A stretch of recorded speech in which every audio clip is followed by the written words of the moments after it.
नाही, या वर्षी साखरेचा सीझन फार कमी झाला होता. 90 दिवस सुद्धा कारखाने चाललेले नव्हते देशातले. आणि ब्राझील हा साखर उत्पादन करणारा सगळ्यात मोठा जगाचा देश आहे. त्यांनी या अमेरिका आणि इराणच्या युद्धामुळे त्यांनी पूर्ण इथेनॉल करण्याचा निर्णय घेतला आणि जगाला जास्तीत जास्त साखरेचा पुरवठा हा तिथून होत होता. आपल्या देशातली कमतरता आणि ब्राझीलची टंचाई यामुळे साखरेचे दर जरी वाढले असले तरी आपल्या देशातील कारखान्यांना, विशेषतः आपल्या पश्चिम महाराष्ट्र कारखान्यांना त्याचा फार कमी फायदा होता. तर साखर शिल्लक नाही आमच्याकडे. साखर जर चांगली शिल्लक असती तर मला वाटते 17-10 वर्षामध्ये मी त्याचा उल्लेख करत होतो की एकही कारखाना कर्ज कमी झालेला 10 वर्षात दाखवा, याची श्वेतपत्रिका मला काढणार आहे. तर मला वाटतंय माझं ते विधान खोटं ठरलं असतं.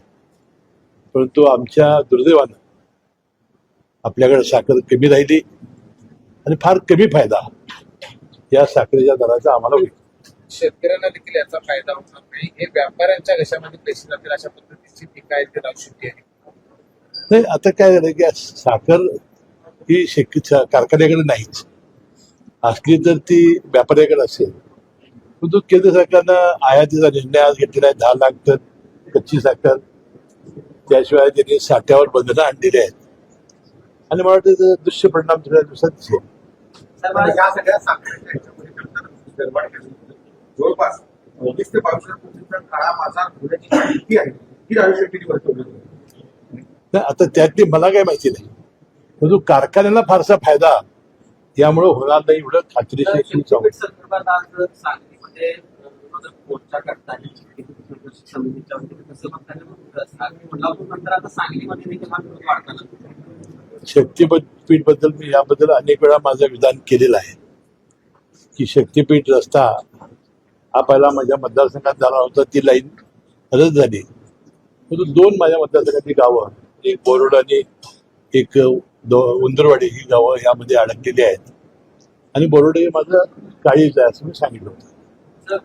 आता तो रस्ता करण्याची मुख्यमंत्र्यांची भूमिका आहे आणि आता आंबेडकर साहेब, चंद्रदीप नरके यांच्या मतदारसंघातून हा जादा रस्ता जात असल्यामुळं ते एकनाथ शिंदे साहेबांकडे जाऊन ही लाईन कशी बदलता येईल, रस्ता तर आपल्याला करायचाच आहे, परंतु कमीत कमी कसं नुकसान होईल ते प्रयत्न करतायत.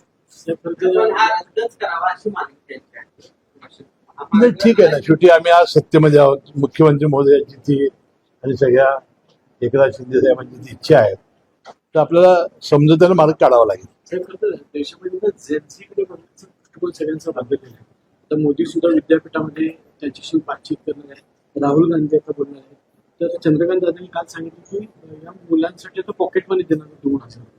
तर काय इफेक्ट होऊ शकतो किंवा काय कसं होतं? इफेक्ट काय होणार आहे मला माहिती नाही, परंतु या तरुण पोराने ज्या पद्धतीनं संघटनात्मक परवा आंदोलन केलं आणि त्याचे दृश्य परिणाम जे दिसले, त्यामुळे सगळे राज्यकर्ते आणि सगळे विरोधक आता खडबडून जागे झालेले आहेत आणि जे असेल ते अल्पा असेल यांना आपलंसं करण्याचा ते प्रयत्न करतात.